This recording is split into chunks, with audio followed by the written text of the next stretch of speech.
wrong. Not with you specifically, with all of us. And the strange thing is, most people can feel it. That low hum of tension that never quite goes away. That sense that you're always slightly behind, always slightly not enough.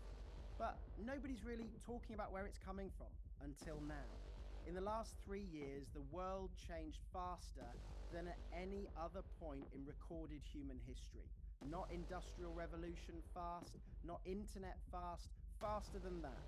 AI can now write, think, create, code, diagnose, invest, and hold a conversation, and better than most humans at a cost of almost nothing. And most people's response to that has been one of two things: excitement or quiet, creeping dread. If you felt the second one, a little, this video is for you, because what's happening right now is producing a level of collective stress and anxiety that our mental health system is completely unprepared for. And the symptoms aren't what you'd expect. It's not panic attacks in the street. It's lying awake at 1 a.m. wondering if you'll still be relevant in 5 years. It's checking your phone 40 times a day looking for something. You're not even sure what. It's that feeling of working harder than you ever have and still feeling like you're falling behind. That's not weakness. That's your nervous system responding rationally to genuinely unprecedented conditions. And today we're going to talk about what's actually happening, why it's happening, and the specific tools that will help you not just cope, but actually find calm inside the chaos. Let's start with the honest truth that most productivity gurus won't tell you. Your stress right now is not irrational. For most of human history, stress served one purpose: survive immediate danger, run from the predator, fight the threat, resolve the crisis, and then rest. That last part is critical: rest. The human nervous system was designed to spike and recover, like breathing, like a heartbeat. What it was never designed for is permanent activation. But that is exactly what the modern world, and specifically the AI era, has created. Here's why. The amygdala, the threat detection center of your brain, cannot distinguish between a physical threat and a psychological one. To your nervous system, the headline "AI will replace 40% of jobs in the next decade" produces the same physiological response as seeing a predator. Your cortisol rises, your heart rate increases, your muscles tighten, your digestion slows, your sleep suffers, and unlike the predator, the headline doesn't go away. It's there tomorrow and the day after, and every time you open your phone. So your nervous system never gets to recover. And chronically elevated cortisol does something particularly cruel.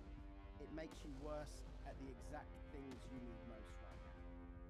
Creative thinking, problem solving, learning new skills, emotional regulation. The stress of the AI era is actively making you less equipped to navigate the AI era. That is the trap. And most people are sitting inside it without knowing it exists. Now let me be specific, because vague awareness doesn't help anyone. There are 4 distinct mechanisms driving this. And once you see them, you can't unsee them.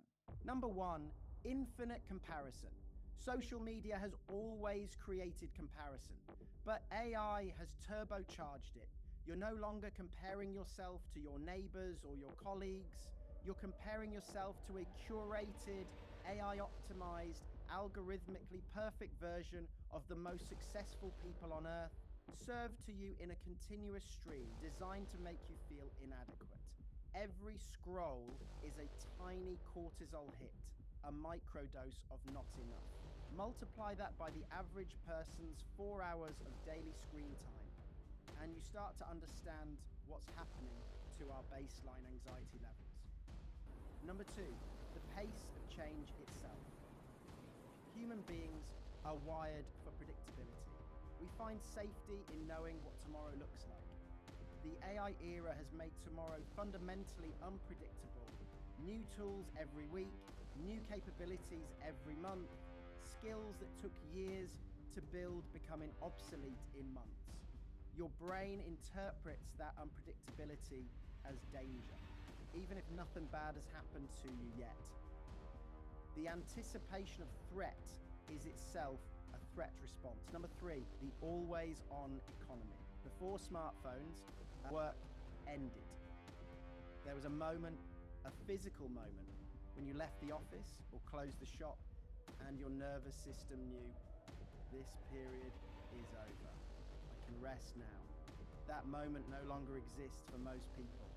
Your work follows you into your bedroom, into your bathroom, into your family dinner, and your brain, which needs clear signals to regulate, never receives the signal that it's safe to fully relax. Number 4, identity threat. This one is the deepest and the least talked about. For most people, what they do and who they are have become the same thing. And when AI threatens what you do, it doesn't just threaten your income, it threatens your sense of self. That is an existential stress, and the human brain is not well equipped to process existential stress without help. These 4 mechanisms, running simultaneously 24 hours a day, are producing a mental health crisis that we don't have a name for yet, but you can feel it. Now, the part that matters, because understanding the problem is only useful if it leads somewhere. I'm going to give you 5 things, not 20, not a 90-day program. 5 things that if you actually do them, will measurably change how you feel within 2 weeks. Number 1, create a hard stop. Your nervous system needs a clear signal that the day is over. Pick a time, the same time every day. And at that time, your phone goes on, do not disturb, your laptop closes, and you do something analog. Cook, walk, read a physical book, have a conversation without a screen. This isn't about productivity. It's about giving your amygdala permission to downregulate. The research on this is unambiguous.